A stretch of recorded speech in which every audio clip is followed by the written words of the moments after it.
Hello, we'll start in 1 minute.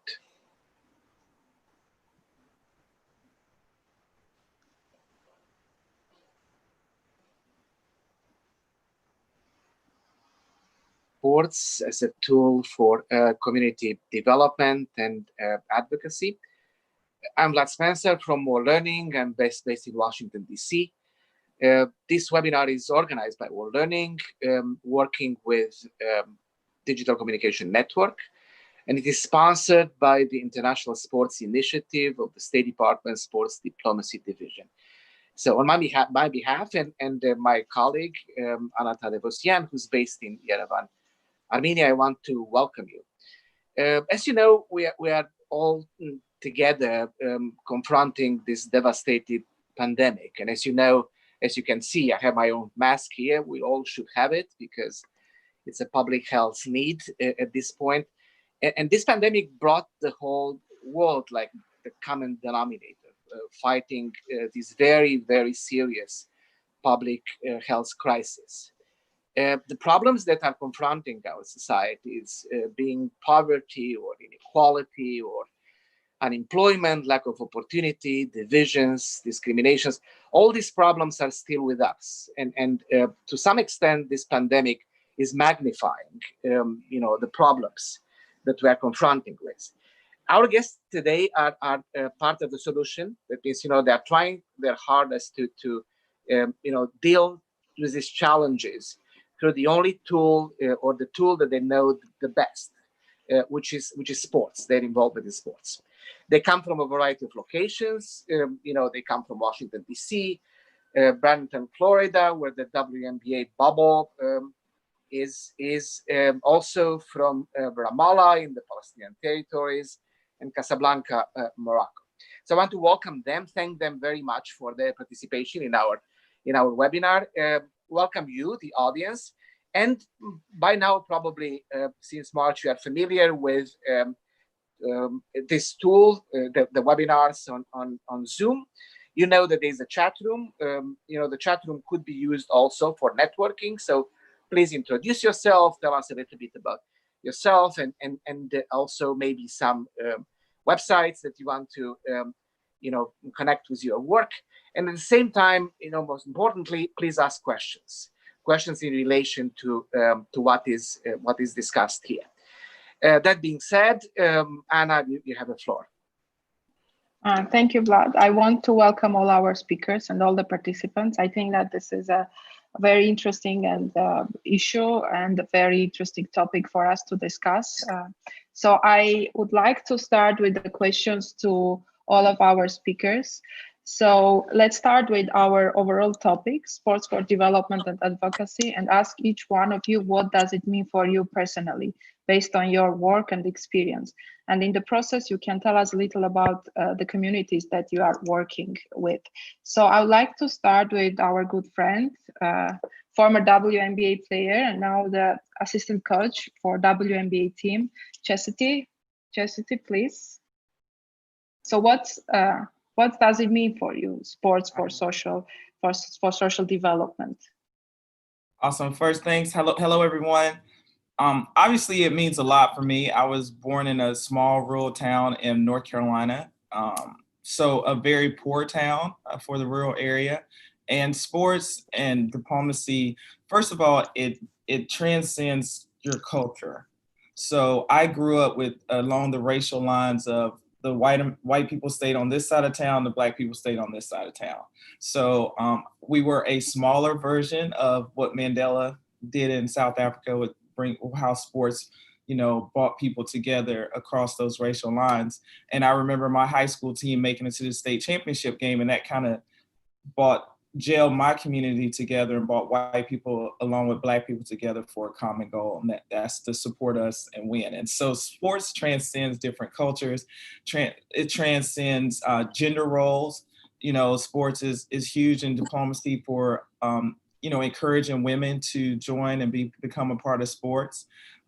As we see with the NBA and WNBA, you cannot ignore politics. So it influences, not only socially, culturally, but politically as well. Sometimes it can be used for negative means, as we've seen in the past, the Olympics. you just can't escape it. So sports and diplomacy go hand in hand. But the reason why I'm so passionate about it and what I work with using my True Sport basketball clinics is just trying to reach rural kids and give them a platform to see the world. Because I believe that most people are closed-minded because they don't get outside of their box and they're not able to see the world. And that's what sports is able to do for young people and the community. Perfect. I want the other speakers to answer to this question, then we will have more questions for you. Mohammed, please. Yeah, thank you, Anna. Thank you, World Learning, for this webinar about sports and social impact.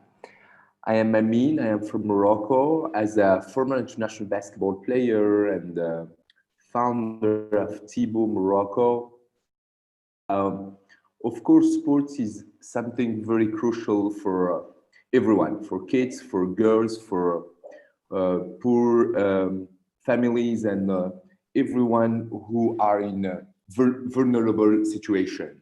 For us, Thibaut, we work with kids who don't have access to sports, and we offer for them a program and focus on basketball and physical activity to develop their personal development, but their skills also. And for us, this program helps kids to develop their self-confidence, their self-esteem. And I think sports should be something for something important daily, it should be a daily activity for everyone, because for example, in our country, Morocco, we don't have PE classes in public schools for kids aged between 6 to 12. And our advocacy or our big work for every day is to create the next generation of champions of life. For us, the next generation of champions of life through the power of sports is to first develop their soft skills, life skills through the power of sports, but also to have an idea about what is teamwork, what is leadership, what is engagement.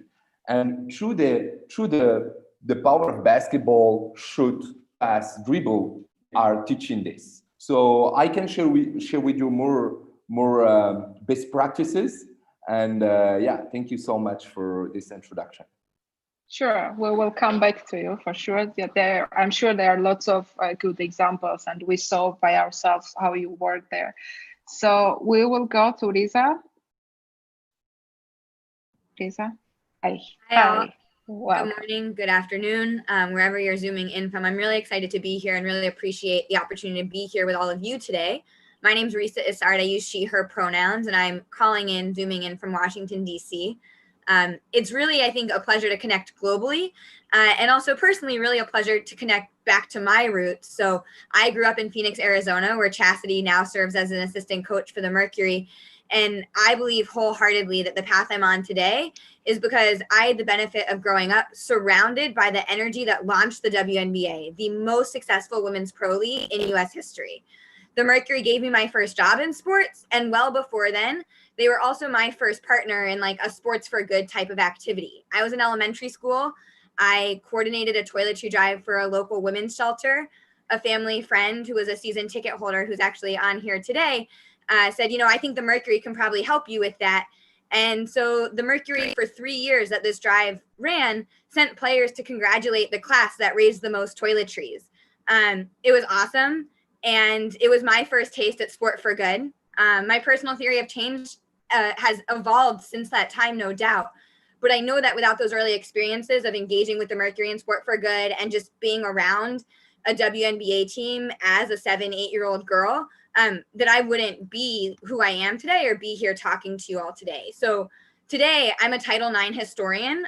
For those of you who aren't as familiar with Title IX, maybe you're not calling from the States. It's a federal piece of legislation that passed in 1972 that requires all federally funded educational institutions to provide equitable treatment regardless of gender. And so it often gets used for sport. It's not just for sport, but it absolutely revolutionized girls and women's sports in the US.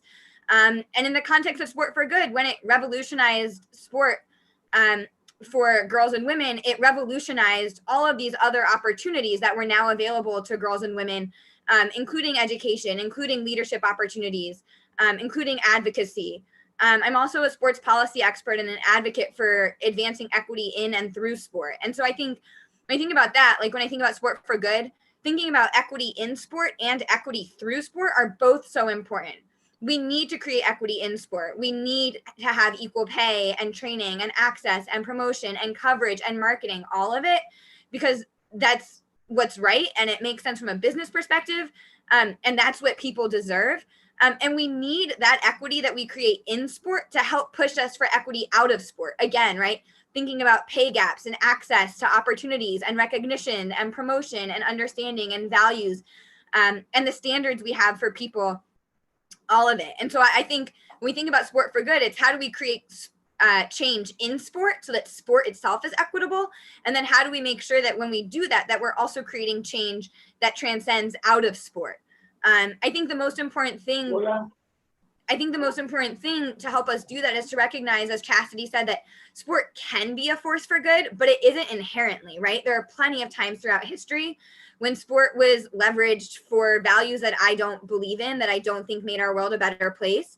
And so if we're going to believe in sport for good, we have to be really intentional and interrogate our own, actions and practices and policies. We have to ask ourselves questions regularly, like, is what we're doing equitable? And who is this helping? And who is being left behind or left out, even unintentionally? Sport can create a ton of change, but it won't do it automatically. It takes all of us, those who are on the call today who do this work, to make sure that sport is actually being used for a tool of positive influence. Lastly, I would say I think we can really use sport to see where inequalities exist. So much of the time, sport mirrors what's happening outside of the stadiums and outside of the stands and outside of the front office. Like, it's truly a mirror for the cultures that we live in. It's a microcosm of what's happening. It's a barometer of what's happening, a temperature check, and it can help us be better advocates for what's happening outside of sport that then lets us use sport to do that. So my career has been built around looking at these issues and working with organizations to use sport for good in a variety of ways. It's what I continue to do today, and I'm also going to be starting a PhD in sport management to focus on equity for girls and women, people of color, and LGBTQ folks in and through sport in just a few weeks. So I'm happy to answer questions about any and all of that. I'm really excited to learn from all of you and from the other panelists, and I'm grateful for the opportunity to be here with you this morning. Perfect. Thank you for sharing with us. We'll come back to you as well. Now, Tamara, please. Hello, Hi. everyone. Hi. And thank you very much for the opportunity to be here. I would like to share a short presentation to talk about my journey as a person in sports and how it, coming from Palestine, how it helped me through going through a lot in my life, but also how I translated that into an organization that has become globally recognized also in sports for development. If you can see my screen at the moment. Yeah. All right. Thank you. So I will start with a bit of my history in sports and how sports for development, or like giving back to the country through volunteering, inspired me to also start a Sports for Life organization. So throughout all my life, I was sports was with me all the time. I played as a national team player in basketball in Palestine, but also when I continued my studies in Jordan, I also played for the national team of Jordan. I also worked in Germany, so I also found a team where I played professionally. So sports was basically with me all the time. So when I went back to my country, I started giving back, volunteering all the time with little kids coming from marginalized areas. And I saw how much sports affected me, that I was able, and I saw the importance of sports to do some good back in the country. So I continued also in the academic world to have the academic basis to be able to start sports for development programs where I started Sports for Life organization. It's a nonprofit organization in Palestine, which I'll go now through. But I also am continuing and almost finishing up my PhD as the first Palestinian academic in sports for development and creating youth employment opportunities in the West Bank case, let's say. So a different community tool for empowerment. So I'll go back a bit for Palestine Sports for Life, where I started as a nonprofit organization. And the idea behind it was to do programs that are aligned to the SDGs, basically the special needs, or like the needs that in the Palestinian context, coming in conflict area and under occupation, where we have lots of marginalized places and communities that we need to work with. So we're working across Palestine, empowering young youth and also children, and working with the teachers and trainers who in end effect give back to the schools and work together all in all as a community tool for empowerment. I'll just give a brief on what we do. So we do sports for education.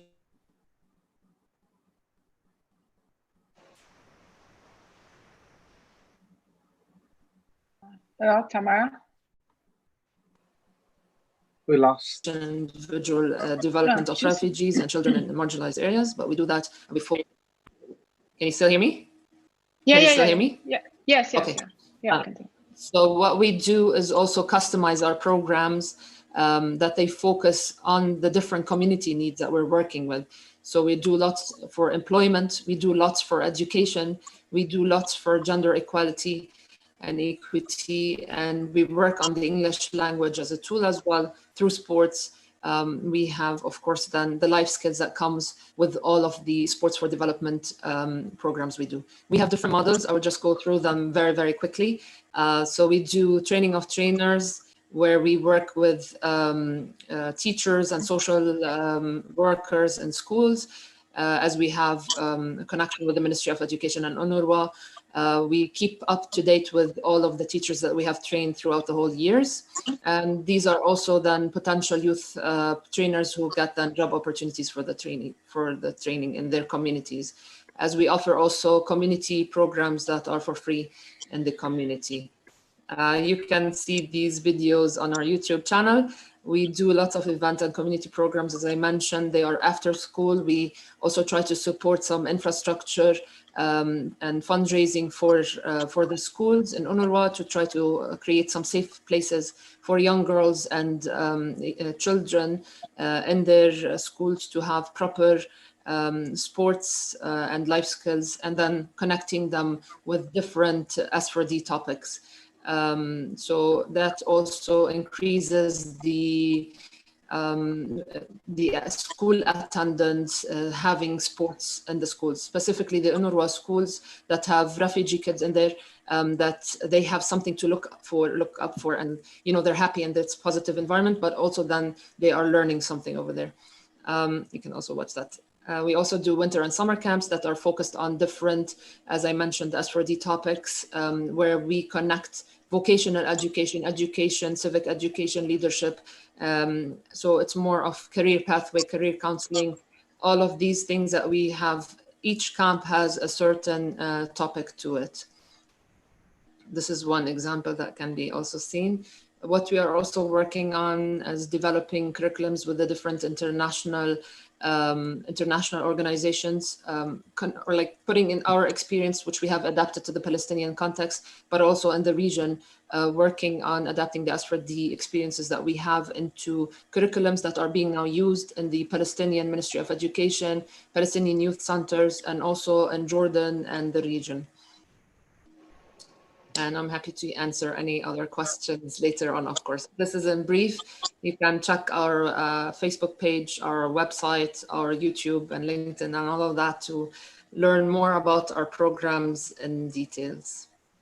Thank you, Thank you, Tamara. So, fascinating examples of contributions to social good. Let's go to another round of questions with brief answers, and then encouraging the audience to please write some questions. Anna is going to monitor them, and then we'll ask them directly to the speakers immediately after. So, Chastity, obviously, there's a pandemic, but everybody's aware that in the United States there are all kinds of other issues, important issues that society is dealing with at this point, and also this discussion of sports people having a voice or using their voice in order to accomplish those societal goals. We know that you have a podcast. We know that you wrote a book, so you are one of those voices. So what can you tell us a little bit about sports people, professional sports people, gaining or having a voice or contributing to public debates that are of importance for the society? Well, first of all, for women, I just got to say first and foremost that we have a very unique voice and it needs to be heard a lot more because it's been silenced for so long. So for me, it was challenging and it took a very long time, especially as an African American, to be very confident in using my voice, especially in male-dominated society, as far as sports and basketball goes. As sports playing basketball goes, because I've always played for a lot of male coaches. In the pros, I've had male GMs. I mean, males just dominated the arena as they still do, although women are making great strides. So once I learned that my voice mattered and that, despite if I felt like people were hearing me or not, I had to use it. So that's what I like to encourage young girls. And now it's just for young African-American men and just everyone in general. Sports, I know growing up, just personally speaking from my culture, we were always taught like if you spoke about politics, you had a very high risk of losing your job. So when I became a professional athlete, my dad quickly told me like if you mix politics, you could easily lose your job as a professional. And I know for a fact that a lot of Black men were told the same thing. So our voice was always silenced from a very young age because that was the first time we were able to provide financially for most of us, for our family, in playing professional sports. So you were always conflicted of using your voice and sharing your truth. So now it's a great time in our climate for everyone. Obviously, social media has helped with this because you can brand yourself and you can voice your opinions. But I mean, there's a thin line because also athletes aren't as educated as the normal citizen in America, and sometimes, there's a thin line of just making rants and not being well educated on a lot of the grassroots organizations that have been working on different areas in politics. So we just kind of come out without the education. So for me, I started my podcast and I have a lot of relationships with people who are on those grassroots organizations on their PhD for race and social movements. So I like to have them come on and ask them questions and share my opinion. So that helps me with my platform and using my voice. Like Chas is just not out here throwing different opinions out and not kind of, I have someone to kind of throw those my feelings and my truth off of that has studied the movements, that understand the strategy behind political movements. So I think athletes are doing a great job.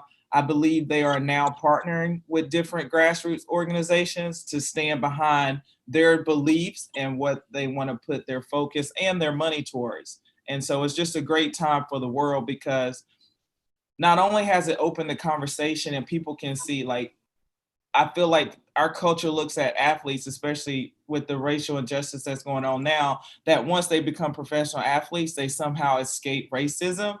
And now I think America is seeing that the LeBron James, the NBA players, they're still getting stopped by cops. They're still experiencing racism no matter what type of level they've reached in the professional world. And as African-American women, we deal with sexism and racism. So now we can discuss and tell our stories. And so it's like a double whammy. So it opens up the conversation. And unfortunately, the pandemic is here and people are static. They really can't move. So it's forced them to, hey, we can't ignore this anymore. So for me, I just encourage athletes to get more educated when they're out speaking on social media. And there are tons of people who have started grassroots programs who would love to partner with them. And it's just a great benefit for both people in evoking change in our community, socially and politically. Yeah, and these are topics in itself, and hopefully after you get out of the WNBA bubble, maybe you could have a separate webinar on all these topics. So, question for Amin is, Anna and I know very well the impact of your program in Morocco. One thing I could tell the speakers and our audience is that if Mamin, Mohammed, ever chooses to run for mayor of Casablanca or mayor everywhere in Morocco, he would be extremely successful, because walking with him on the streets of Casablanca, everybody knows him, through the many kids that were part of this program. So maybe you could tell us a little bit more about, your program, how you reach out to the community, what type of issues this community is confronted with that could be dealt or are dealt through the TB programs in Morocco. Thank you, Vlad. I'm sharing a presentation with the audience to share more about Tibu and about our work. So Tibu started in 2010. First, it was like an international tournament for university teams coming from different countries. And now it's more than a tournament. It's the leading organization in Morocco focused on education and integration of youth through the power of sports. And every day we work with girls, boys, we work with kids, youth, we work also with families, educators, teachers, and we give them a promise to build a generation of champions of life through the power of sports. And how we do this? We have two major axes or two major pillars. The first one, be active. How everyone can be active every day through the power of sports.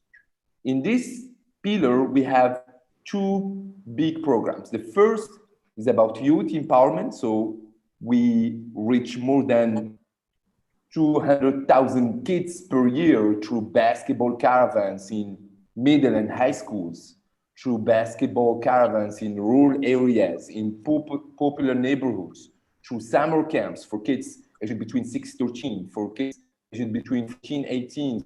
We have summer camps focused on girls. We have also summer camps focused on kids with motion disabilities. And also we organize 3-on-3 basketball operations. In all these programs, we promote the values of sports, but also we talk about sports social entrepreneurship, about personal development, and we give the opportunity for kids in Morocco to discover basketball. And in the same topic, we have programs focused on education. In 2013, we created the first basketball academy in Morocco.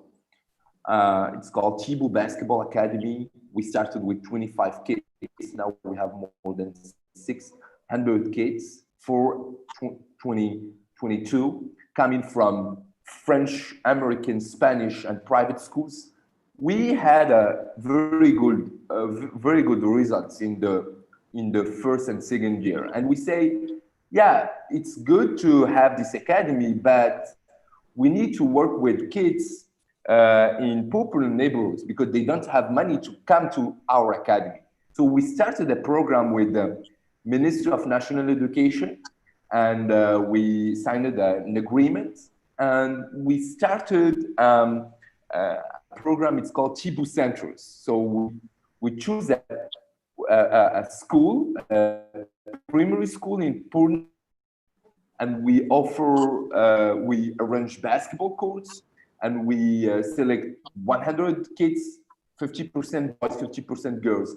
And we offer for them a program focused on basketball, French, English, and STEM, science, technology, engineering, and math through sports for free every Wednesday in the week. We started this in 2015, November 2015. We have more than 19 centers in 14 cities in Morocco. More than 4,000 kids are playing basketball, are learning English, French, leadership for free in 14 cities in Morocco. And what is the impact? 88% of our beneficiaries have now good results in the school. 0% of dropout of school. And now we are working with the Ministry of National Education and with the Ministry of Interior to develop more than 63 centers by 2023. We have in the same topic or in the same pillar, education through sport, we have also the first wheelchair basketball school in Morocco. We offer for kids motion with the for kids a program focused on wheelchair basketball, but also personal development. We had the opportunity to develop a partnership with National Wheelchair Basketball Association and also U.S. Embassy in Morocco. And we give the opportunity for these kids to be engaged in sports every week. And we work also with their families on positive education. This is the big pillar. We have the second one, work first. We work with youth, Netherlands, implement or training. We have more than 2.7 million youth in this situation. They don't have job, they don't have diploma. They are only passionate about sport. And we offer for them 1 year training focused on sport coaching in different sports, basketball, football, fitness, rugby, surf, etc. We offer for them also courses on French, English, and Spanish, courses on Microsoft, Word, Excel, PowerPoint, and also modules about sports social entrepreneurship, financial education, and how they can organize sports events. And in the same, so they have professional experiences. For example, in the morning they have class. In the afternoon they go to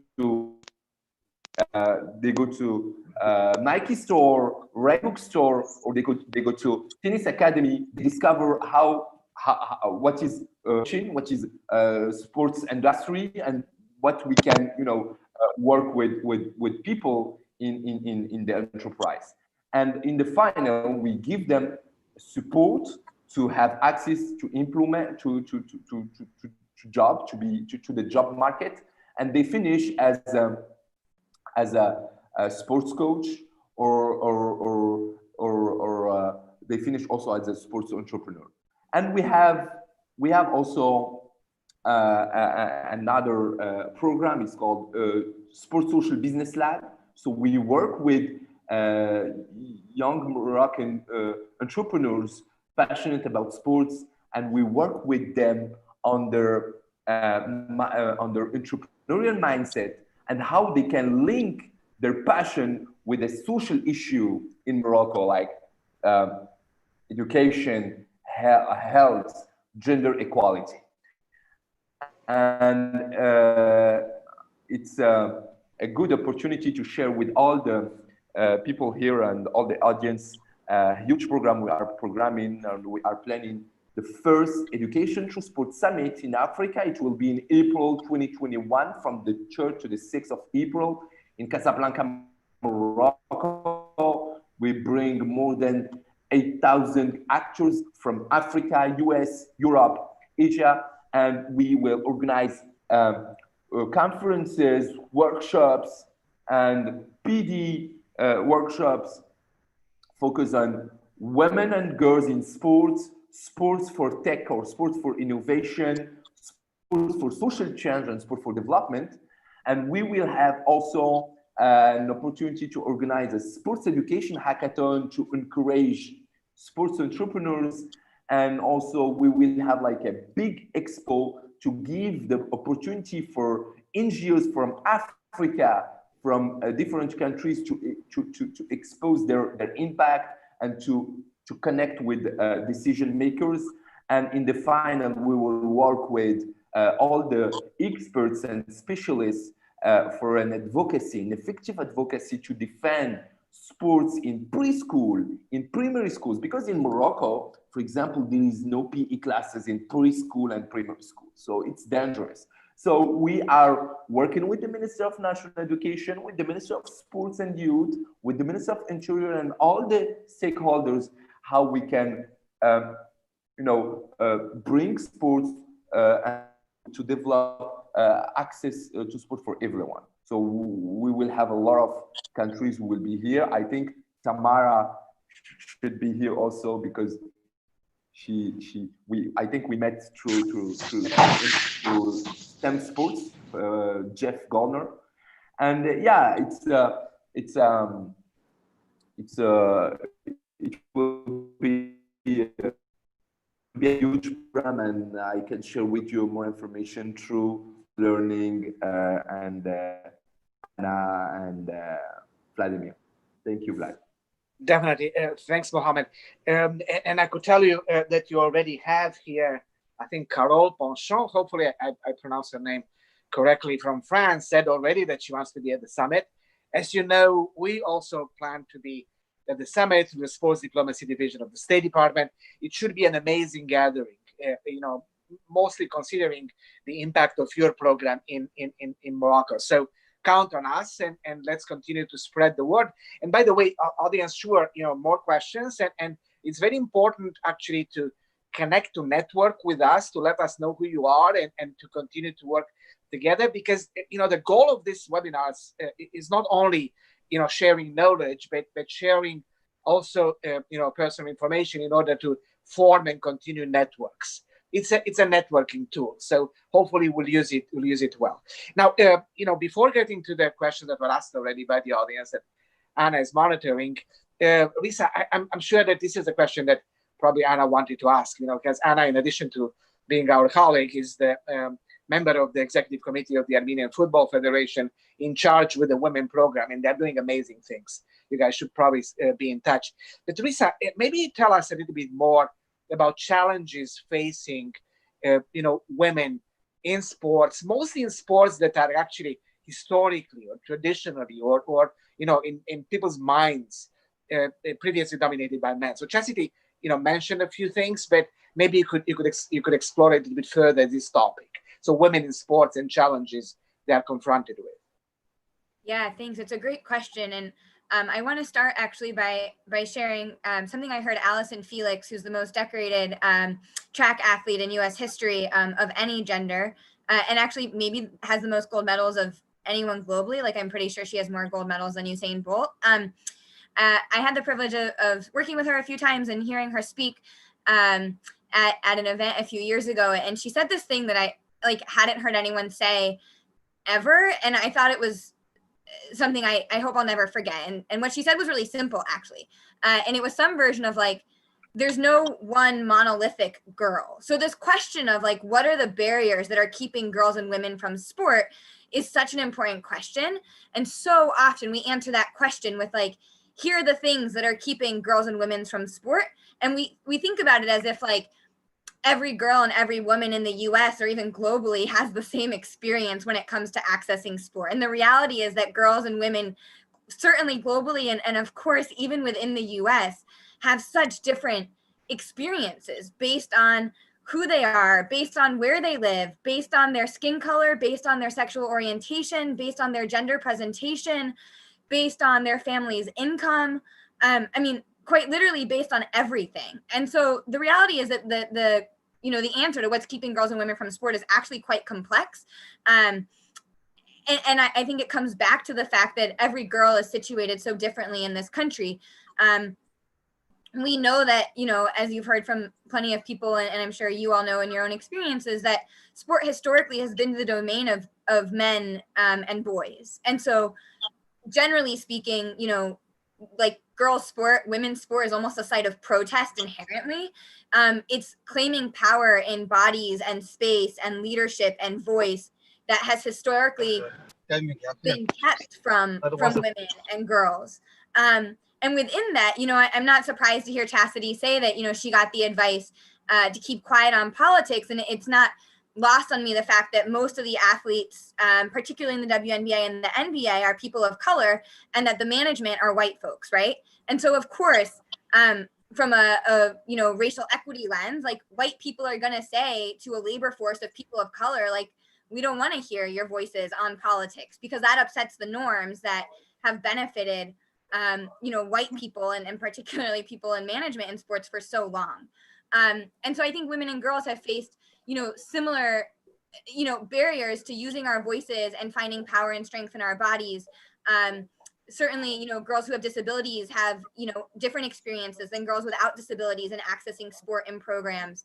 But it all comes down to cultural values. We know that girls drop out of sports at a much higher rate than boys earlier on. And it's because, quite frankly, everywhere girls turn in this country, they're told that they don't matter as athletes. So one of my favorite examples, I feel like I get this question all the time, like, how do we get more girls in sport? And at the same time, I get that question. We live in a world where coverage isn't equal. So why would a girl or a woman think that their sport matters when they're not, quite frankly, getting paid what they're worth, and they're not getting, media recognition like they're worth?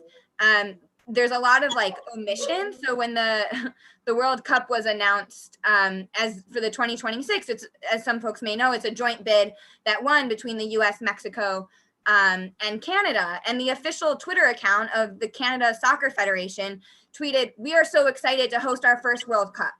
And that's really problematic because Canada hosted the Women's World Cup in 2015.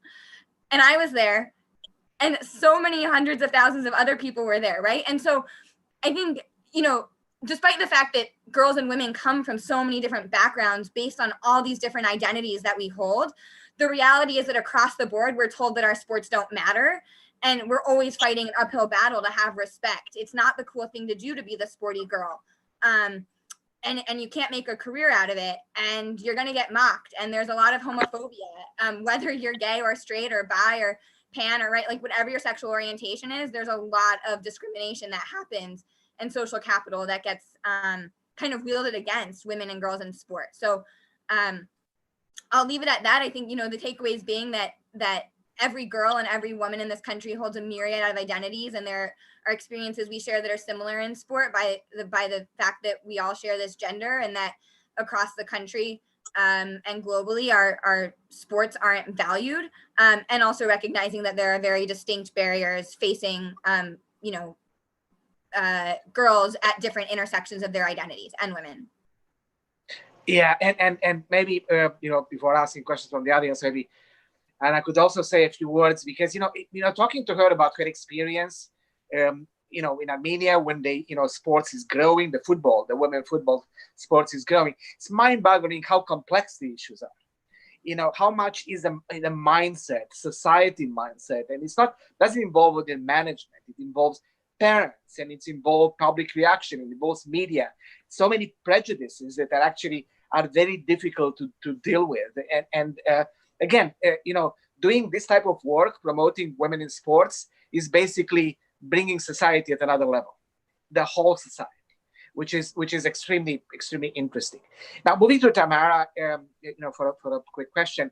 Tamara, obviously, you live in Ramallah, and politics aside, it's a very complex situation, and I would like to ask you a little bit about the type of challenges that your young people are confronted with. You mentioned unemployment and the role of sports in relation to unemployment, and maybe you could discuss that a little bit. But in general, you are in a place of such not only diversity, but such deep problems, mostly for the minds of the young people. So maybe you could tell a little bit about using sports in relation to your concrete situation, in addition to what you already mentioned. Tamara? Thank you. So yes, youth here in Palestine, like Palestinian youth, are facing lots of challenges being here in Palestine. So there is a lack of freedom of movement at some points, and this, of course, in terms of employment, in terms of sports, in terms of just day-to-day life, it's difficult. So talking about employment specifically, we have at least a 55% unemployment for youth graduates, meaning that they did go to university, they finished university, but they come out and there is no employment opportunity. That is in the West Bank. And if we take Gaza, then it's over 65% of unemployment for youth graduates. So we're talking about high percentages. And if we look back at it, there is, of course, on different levels, on a macro level and on a micro level. If we talk about the macro level real quick, it's just about the education system and the employment system that is here or in place in Palestine. Of course, that is affected with different strategic alliances, let's say, that is affecting on the macro level. I'm not going to go there. I'm just going to go down to the micro level because on the macro level, we'll need the whole session about that. On the micro level, when we're talking about youth, so basically there's a mismatch between what is coming out of the educational system and what is needed in the labor market. And for that, the youth cannot do anything about it because this is what is actually offered in the universities. That is one case. And the second case is because of the economic pressure that the youth are facing, that they have to finish up to 10th grade, leave school because they are economically pressured that they need to work. And there is a black market at the other side, which they can gain with, labor, low skilled labor, that they can gain some income, that they can come back to their families and support their families. So there are two things that are playing a place here. So one is employment or like economic pressure, and that lets them drop out of school at 10th grade. But then there's also that they go and study something in the education that doesn't match what is needed in the labor market. So what we are doing through sports is that we are going for orientations at 9th grade and 10th grade through sports. So we have a sports program where we are talking to youth. We are examining their tendencies and their competencies. So for instance, we have the psychological Holland test that we are using so that they know in which personality they are, what is their tendency towards which subject, what are they good at, etc. That we are trying to let them see what it means if they are into these tracks. And then we kind of match them with different educational pathways. So either a vocational track, academic path, entrepreneurial path. And we have adapted all these sports drills in terms of football or basketball, like these are the two main sports here in Palestine, that we have adapted drills for them to talk about these things as a reflection at the end of the drill. So we connect, for instance, goal orienting in a drill, and then we talk about it at the end of the session. And then we have a classroom session where they adapt that to that, like where they actually reflect on what they took in the session. In addition, for instance, that they know how to build a resume, or just for them to know where they're going, things that they would need when they leave school or where they finish school, just for.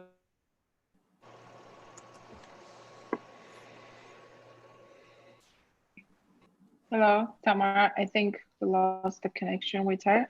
Okay, I will like to For them to know the track. We teach them the code here. Can you hear me? Yeah. Now we can. Yeah. Just like last point, that in terms of vocational education, which is really needed here, because we have the triangle of work here. For instance, we usually need one engineer and then 20 technicals to support the engineer, but we have it upside down here. So we have 20 engineers and one technical person, due to the mindset that we want all of our kids to be engineers, we want all of our kids to be doctors, but there is no capacity because Palestine is a closed area, that there is no opportunity for these things, but there are many other opportunities, specifically in, for instance, IT sourcing and different needs. So what we are trying to do for the kids is just to orient them and take them to entrepreneurial hubs, to vocational schools, so that they can feel hands-on what it means if I want to be a graphic designer, that I can outsource my skills out of Palestine. There are no borders there electronically, so you can work so much on that. So these are things, that different opportunities that we are trying to raise the awareness for the youth on what employment opportunities can you have in outside of our restrictions, and just to orient them on what is the need in the labor market. Thank you. Thank you, Tamara. So, just to illustrate a little bit, how our interactive session works. So Stacy here asks if the curriculums are available publicly, and so I count on you, in the chat room or separately, maybe to provide some references to the curriculum that all of you actually mentioned in what you do. And Carol again, says that she might visit the Ramallah, and she wants to connect with you. So hopefully, this parts of the program are actually probably even as useful as the webinar itself, because it creates these connections, and hopefully these connections will materialize, and hopefully it'll keep us involved, and will let us know how we could help in any way, either through the State Department programs or individually at World Learning. So, Anna, I know that you looked over the chat, collected some questions. Maybe we'll try some live interventions.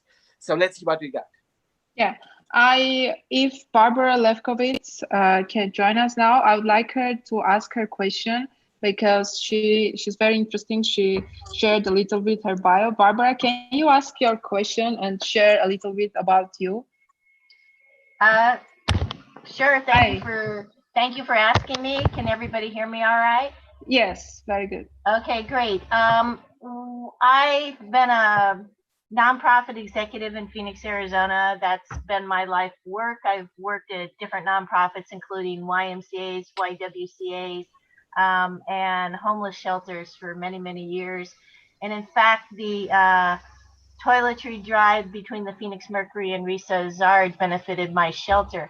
But my question is with the onset of COVID, many adults and youth are being restricted in participating in organized sports.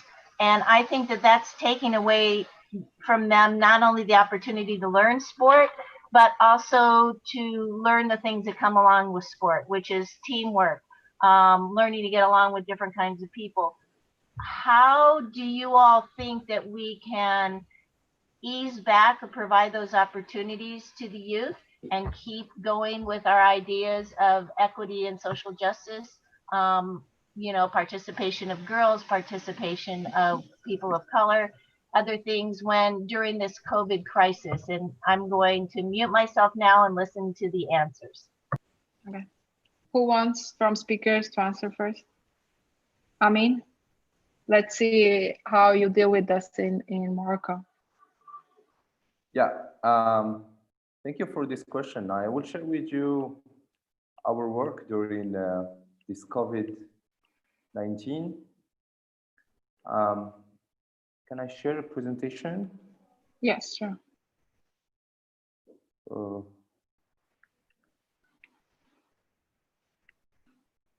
You can share your screen. Okay, I will because it's a video, but no problem. Oh, okay. Yeah. So from March 16, as I presented, we have two big pillars: the Be Active, so programs focus on empowering girls and boys through the power of sports, and also programs focus on education. So for our programs, focus on education and empowerment of young people through the power of sports, we launched the guide or the capsule Sahti Friati. So in April 6, 2020, on the occasion of the International Day of Sport for Development and Peace. And this capsule is targeted more than 4,000 families and children who benefit from our programs, and it was the opportunity also to encourage them to adopt a healthy and active lifestyle while staying at home. So through physical exercises, through healthy food, so also through the COVID-19 measurement, and through some tests and quiz. And for our programs or our professional programs focused on integration through sports and sport social entrepreneurship programs, we switched all the programs to e-learning mode. So we have equipped all the beneficiaries with tablets and Wi-Fi subscription, and all the teachers, speakers, coaches, and mentors communicate and animate and follow up on daily basis on all the courses and activities. For our staff, we have more than 93 people in Tibu, Morocco. So our 93 colleagues in the 14 cities in Morocco worked from home. Weekly meetings, monitoring and reporting are done on a regular basis in order to anticipate the rest of the season, but also to anticipate the season 2020-2021. So what is the learning? The learning, someone who, you hear me well? You hear me? Yeah. What is the learning? For 2021, so we have an action plan, so programs in poor neighborhoods, caravans, etc. But we have also COVID plan, because we are not sure that we can be in the game from September or October. But now we are working how we can start 2021 with two plans, the normal plan and the COVID plan.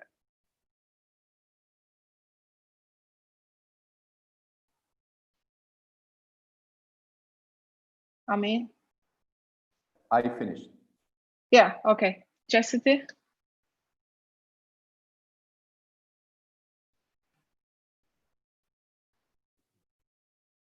Yeah. Yes, great points. I mean, I personally haven't figured that out yet, Barbara. I have two sisters and great friends who are struggling right now in rural North Carolina because they are not going to allow kids to come back to school. And they don't understand how their kids are going to learn virtually. That's going to be a huge struggle. And some parents are working from home with little ones. So I actually am trying to find and do more research. As far as sports, none of the kids in rural areas, they closed the parks. I had my own nieces and nephews. No one will see us, Aunt Chastity. We can play. We can still play. So it's unfortunate, and I'm not quite sure. So I really can't give you a lot of information there. But I'm looking forward to researching and trying to find out different ways, especially after the season's over, of what are some of the things that I can do. Tamara, what do you do there with the COVID situation, with the kids to be active and to be connected? For us, we developed two programs. One of them is to have active sessions online. So we are asking our trainers to hold sports sessions online on our, like it was like My Health, My Wellbeing campaign, just to keep our youth connected. So where they are actively taking part in sports sessions in different sports. We also connected with Australian trainers who were giving on our page different sports from Australia. We connected also with the United States. We have an organization there that is called Hooper Mentality. They were also delivering basketball sessions until today, where Palestinian youth and all youth from all over the world could connect to our page and just, you know, do the practices. And the good thing is that they're recorded videos so that they can go back there and, you know, stay actively involved. In addition to nutritional sessions, just talking about the well-being in terms and health. So for them to know what to increase their immune system, healthy habits in these times. We have also created a platform for young girls. So we called it electronic voices, like e-voices to choices. So basically where we have the girls coming from different parts of Palestine, sharing their thoughts, like their challenges towards sports and also day-to-day life in their areas. And it was like a platform for them to voice their, their feelings, but also how can we do together, like work together to support them in their areas in terms of sports, in terms of education, in terms of moving from one area to the other. In terms of that is electronically, but we also have many refugee kids who do not have any electronic access. So what we are doing is through our network of trainers that we have trained in the different parts of Palestine, who are close to the refugee camps or who are coming from the refugee camps, that through global organizations like Common Goal, we were able to support them with hygiene and medical supplies, but also just with, of course, taking all the protection measures, to doing some activities for them just to keep them involved, keep them active, and maintain their well-being. And also in the Jordan Valley specifically, where there is a lot of pressure on the kids over there. So we are also working with them, sending our trainers over there who are also doing different sports activities. And all of these sports activities, together with coaches across continents, with their curriculum in terms of raising awareness on COVID, and which we have adapted also to the context that we are working in, that we have delivered different activities for the kids in the Jordan Valley. So we are trying to, through our network of trainers, to reach the vulnerable areas and also then electronically to all the youth in Palestine. Thank you. Perfect. Thank you, Tamara. Risa, do you have any programs designed for the COVID situation? So I don't run programming, but I have two quick thoughts to share. One being, I think sometimes we think about these complex problems and it's like, here's how we used to do it and here are the restrictions that we're facing. And so how within these restrictions do we keep doing that thing that we used to do? And I think sometimes what a moment like this forces us to do is actually to say, like, can we reimagine everything? And so when I ask myself that question, I think about two things. One is, it depends on the sport, but there's particularly for kids, there's like a lot of benefit to having, instead of big games, having small-sided play, right? So if you think about soccer, playing 11v11 isn't actually developmentally appropriate for young ages. In basketball, right, 5v5 isn't that many, but 3v3 is a really valid basketball game, or 2v2. And so I wonder if this is a moment for us to explore more robust opportunities for small-sided play, which within like public health restrictions as necessary, but it might be a way to think about getting kids connected to sport in a way that is a bit safer than a 5v5, 11v11, 6v6 volleyball, whatever, like 9v9, baseball, softball. So how do we small size what we're doing right now? Which isn't perfect, right? Kids can still pass it and you still have to think about parents and things like that. But I think it at least reduces the number. So if we think about like harm reduction approaches, I think small-sided play could be something to explore. I also think another way to think about like redesigning play is so often our games are designed, they're broken by gender and by age, which means that like mostly families bring one kid and another kid here. But what would it look like if we expanded? So we had co-ed play. So and you're doing it maybe by family. So as long as people are within 3 to whatever years of age, 2 to 3 years of age, what would it look like to have like a 7 to 10-year-old team that might have brothers and sisters on it? And so you have kids coming together, but you're limiting like the germ pool, if you will, because those kids are already part of the same germ pool. So let me clarify, I am not an epidemiologist or a doctor, but these are some of the first thoughts that come to mind for me when I think about like, instead of asking ourselves, how do we get to having practices the way we used to know them within these restrictions, and say, how do we actually just think differently about bringing kids together around sport if what we really think is valuable is kids being around other kids safely and developing some sport skills and leadership?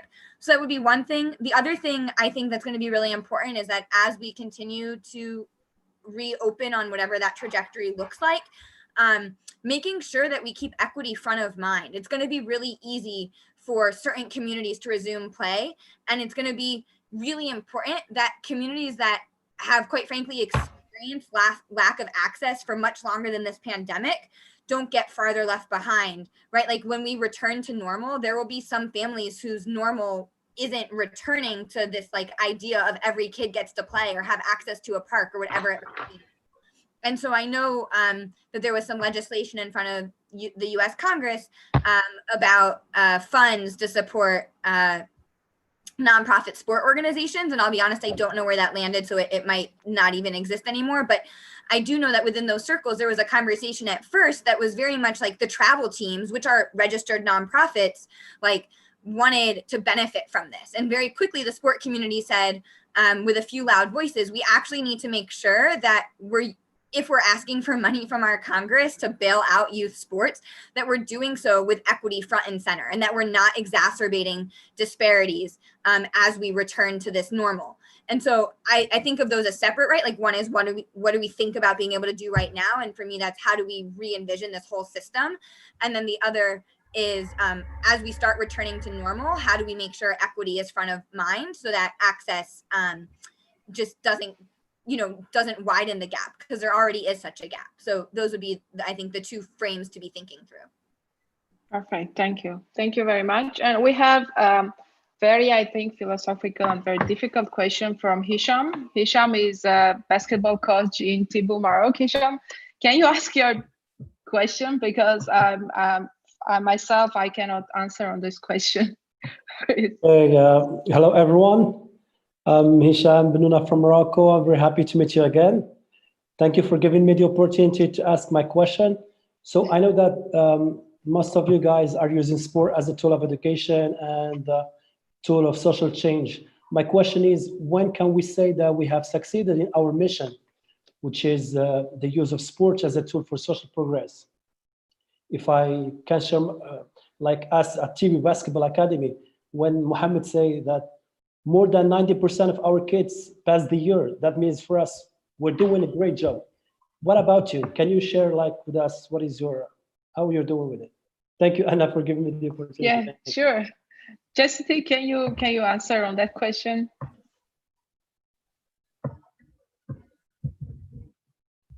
From a personal standpoint, with my True Sport podcast and just from clinics and the parents, when they reach out, like I don't have an official way to collect the data, but when parents are reaching out and you just see young girls participating more in sports or using sports as a vehicle to gain their confidence. So particularly just for me, I know from rural areas, like I've inspired so many young ladies. And now that I'm older, I'm seeing young ladies who not only play sports, but have created goals for themselves as far as going to nursing schools or different employment avenues as opposed to getting out of rural areas. So that's where I learned, what I'm doing and the things that I'm doing, even if it's just small camps in rural areas, or whether it's having a speaking engagement and mentoring young ladies and their parents, realizing that, the ultimate goal doesn't have to be a basketball player, a professional basketball player. It's just expanding their horizons to get outside of rural towns. And that's when you're being successful, because they're going to nursing school, they're starting their own business, they're using their social media brands to create their own little small businesses, whether it's with hair products or different things. So it's not just sports, it's not just basketball, tennis, but they're getting involved in a lot of other things that before wasn't socially acceptable for them to do, especially coming from rural towns. And also having more men help out with the clinics and help changing their mindset about encouraging women has changed. That's come a long way. And that's just come from my family personally. I believe once I was able to coach men in the NBA G League, that changed a lot of the mindsets back in my rural town. So for some of the men that were my fans, so we had to have those conversations, because a lot of my fans didn't really quite agree with me coaching men. So those conversations had to come out, and it was challenging, but the conversation was there. But it also helped them. And then you have the girl daughter hashtag, like dad's daughter hashtag. So now with the mindsets changing, it's just encouraging the young women, and I'm personally talking about them, and the young boys. I think, Risa, you made a good point. The co-ed, that's a great way to change even the mindsets, because now everyone's stuck, and those are some of the things. So that was a great point you made. I think co-ed with the mindsets changing from young boys, being more acceptable of girls playing sports and the dads being more involved with their daughters sitting around the house like, hey, my girls want to play too. So this is a positive. Like I said, there are a lot of positives that will come out of this situation. Yeah. Let me, I will make some pressure for Hisham, and I will,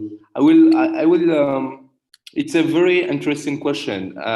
When, for example, when we can say for Thibaut, our mission is done. Now we have 4,000 beneficiaries in Thibaut centers. Just reminder, there is no PE classes in primary schools in Morocco. There is, we have 19 centers. It's good, but it's not huge. In Morocco, there is more than 7,800 schools. So more than 4 million kids are in the primary schools. Our vision by 2023, by 2030 is to make or to have access for all these kids, or to make PE classes in the curricula for kids in primary schools. This is our vision by 2030. We are working on this, and I think in 10 years we can say our mission is done. Perfect. Thank you very much. And I want to ask all of you a general question. So from last year, I'll go to football, soccer again back. So last year, from after World Cup, Women World Cup in France, mainly the women soccer national team of US were very vocal in every issues, and they had a big platform, big fans. And some of the people, some of the articles, they said that they are very vocal. For example, Megan Rapinoe is very vocal to talk about gender equality, gender equal pay, and all the issues. So what do you young age to be vocal?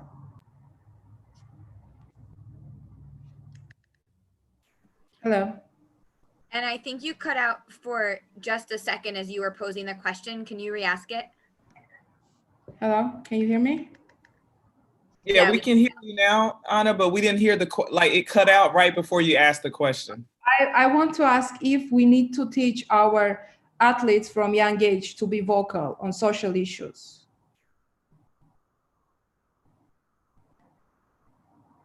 Well, I'll start. I mean, it's a complicated question. I was actually on a webinar with Girls Inc. yesterday, and one of the young ladies, high schoolers, asked the same question, like, how can I answer questions with the media about? And I personally feel like it's a personal choice. I do think we have to instill in our young girls and our young boys to use their voice, obviously, when they feel like things are wrong or they're not being treated fairly.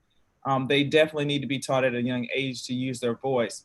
But with that, and with social media and with social media branding after coaching in college, you know, young people can also walk a thin line of what they put on social media as far as getting college scholarships, as far as getting accepted in the colleges and everything. So there has to be mentors for the young people in areas where they have to use their voice, and obviously they have to be more educated. So I would like more so for young people to use their voices collectively at a certain age, where it can be more at a round table as opposed to using their voice individually and standing out there alone, depending on what age they are. Okay, perfect, thank you. Risa? Yeah, it's a terrific question. And Chastity, I really like how you think about, you know, at what ages and how does that affect how we think about our athletes? I agree. I do think it's a really personal decision.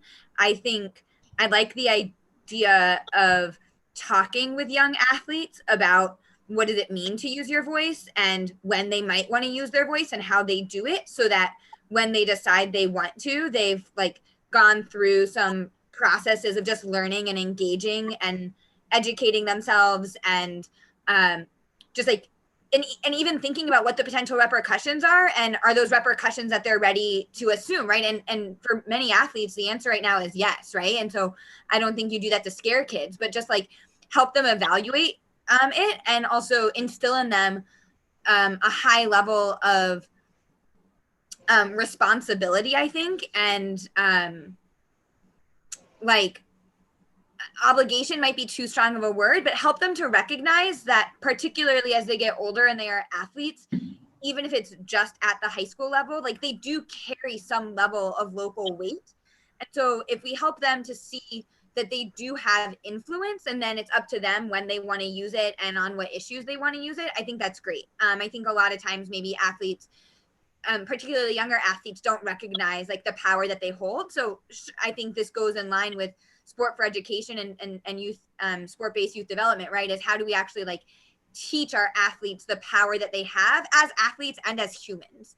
And I think that's an excellent thing to do with young people, and to encourage them that when there is something that moves them to speak up, that they should do that, and here's how they can think about that, and here's how they can find support, and things like that. Great, thank you. Tamara, you are back. Did you hear the question?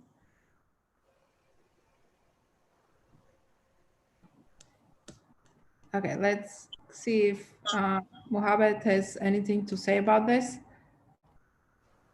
Okay, they are not here. Okay, Tamara? Yes. Yes. All right. Okay. So did you hear my question? No, I'm sorry, I was cut off. I asked if we need to teach our athletes from young age to be vocal on social issues or on any issue that they want to speak up. Yes, for us, what we do usually is we raise their awareness about their rights, because usually in certain areas or in certain settings that they are within, a herd. So they know what's going on, what's expected and so on. So you're not allowed to come out of that herd, basically. So what we are trying to do is through sports that we encourage them to, or actually we raise their awareness about their rights. And if any, through the games that we are doing with them, that they learn that they have that right to speak up. And through the community programs that are usually annual, like all year long, they gain the self-confidence, because this doesn't happen overnight, but they rather need to be trained in that on a long run, that they are in a safe space, that they are able to speak up, and that they know that they can go back to their teachers, they can go back to the social worker in the school, that they can go back to those safe spaces or those safe people that they can speak up to. Because we had so many consequences in different areas in Palestine, where, because in our setting, their tradition, it's governed mostly by tradition in some areas and not by the law. So we have to take that into consideration to protect our young girls, and know where and when to voice their problems. So if they are going to the wrong place, then that's gonna cause even more problems. But rather than that, we try to let them know their rights to speak up and where to speak up. And that we do through the games that we teach them, through the community programs, and then through the events that we have specific programs. And if you'd like to know more, you can check a few YouTube videos on our channel, where we have like a few girls from different areas from Palestine, where they are talking about how this event, raise their awareness on different topics, and then through the community programs. Yeah, thank you. And as you mentioned before, coaches across continents, I know them very well, and I'm sure that they have lots of games connected to all this issue. And I think that whoever is interested, that can connect. Charlie's here from Coaches Across Continents, and he can tell more about how they do it and how they connect games to the learning system. Amin, do you have anything to say about this? Yeah, for us, we have some activities, like for example, we organize a program. It's called Dank for Community. So or youth to share their opinions, best practices with people. We organize also some workshops, workshops about leadership. And during this workshop, we give the opportunity for youth to speak and to share their opinions about sports in Morocco, about education in Morocco, but in a positive way, to find some solution and to be like a like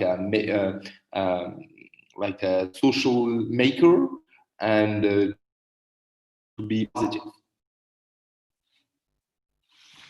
Okay, thank you. As we went over 1.5 hours, I just want to ask last question because I'm sure that everybody is interested about the mysterious bubble that chastity is in. Just a couple of words how it looks like and what you do there, because all world now is focused on the bubble in Florida. So just a couple of words in the end about this. First, I would like to say that the NBA, I mean, just learning from some of the guys that I have friends there, the NBA and the WNBA did a phenomenal job in creating the bubble. I, per se, by being in the bubble, I don't know how they did this in such a short amount of time. We get tested every day. So I have the nose test and the throat test every day. So that is a little uncomfortable for everyone here involved, but we are practicing safety. We have our mask on every day, except on the court and during when we eat dinner, of course, at the training tables. The girls are getting acclimated.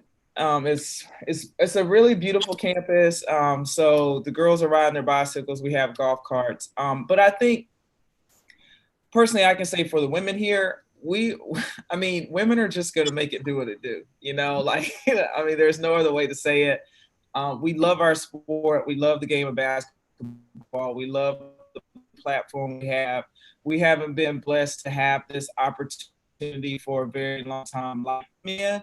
So we understand that just for women's empowerment across the board that we have to keep pushing. Like, this is a sacrifice from the coaches, from the GMs, from the referees. Everyone's come to the bubble, they've quarantined, they've left their family behind, and they've committed to staying here in the bubble for 3 months. So everyone's being positive. And obviously once the game starts, that changes everything. So the games start this weekend. And I think everything that everyone's going through mentally, we get our sense of escape. And I think for the families and speaking to the girls, everyone that isn't in the bubble is excited about watching the games and seeing something different, with this unfortunate situation. So they want to escape too. So hopefully we can provide them with some great entertainment and also use our voices as a great platform to continue the conversation with racial inequality, police brutality, the COVID situation, practicing safety. The girls are making videos about wearing the mask and how important it is. For my college coaches and friends, they're rooting us on because they want to bring basketball back into the NCAA. So we are, we're the test for that. So if we're successful, it shows the world and the NCAA that, hey, maybe we can have our basketball season too. So it's not something easy, but that's why the WNBA and the women in the league are so powerful, and not just the women, but also the men who support the league, our coaches here. And we have a lot of male coaches who left their families behind.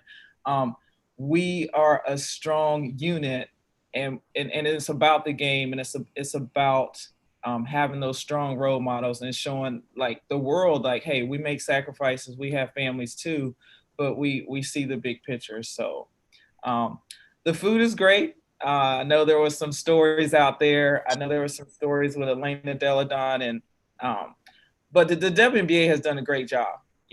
They're really trying to protect us as much as they can. And we want to take our mask off and we want to just party and hang out, but we have NBA security here. I'm sure they're tracking us on these apps that they have us download. So, I'm trying to tell the players, hey, if you're thinking about sneaking out, just know we're being tracked. So we're not going to get out of this bubble. But at the end of the day, everything goes out of the window this weekend when the games start, and the girls get back to doing what they love. The coaches get back on the sidelines. and the fans get to follow their favorite players and follow us to the playoffs and the championship series. So I'm excited to be a part of this. As I tell the girls and as most of the coaches have said, we are a part of history again. You know, first the WNBA being the first professional league for the women. Now, during this unfortunate situation with COVID, we're again a part of history as bringing basketball back to the forefront.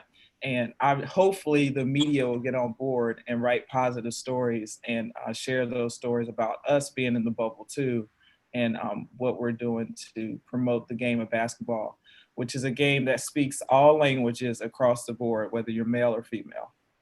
Perfect. Thank you. And just like in weekend, we will follow Phoenix from now on. Good luck. Yeah, we should all have Phoenix Mercury fans on right now. Yeah, definitely. Right now, Chastity, you have a bunch of fans now, so you awesome. You accomplish your goal. So all of you, please watch WNBA. You know, the league needs support. You know, here in the United States and abroad, obviously games are broadcast all over. So I want to thank you, you know, for a fascinating discussion. There are still questions, and this is an invitation for us to continue on certain topics. There's I saw a question about the parents and how do they get involved in messaging and educating kids to actually be vocal. Fascinating question, probably another webinar. Our next webinar, it will be, you know, a couple of weeks probably about social enterprises and sports, you know, how to build, you know, a business that makes sense and use sports as an educational tool. So that's a very important topic. So I want to thank everybody for this great discussion. Please don't forget, because, you know, in a sense, we are in a self-imposed bubble. Like, don't forget about this. That means, you know, masks are everything that we need to do as individuals to actually go beyond this healthcare crisis and go back to our normal lives. And when we have the normal lives back, hopefully we'll all meet again in Casablanca for the summit, and even before in different webinars. So I want to thank the speakers, thank the audience, you know, my colleagues, you know, Anna, the Conrad, Aaron, Laurel, you know, Carrie, you know, from World Learning for this webinar. Please stay in touch. Please, you know, value this network. And let's continue to do our work to make sports what it can be, a potentially extremely powerful tool for education and for development. So good luck, stay safe. Goodbye. Bye, everyone. Bye-bye. Thank you so much.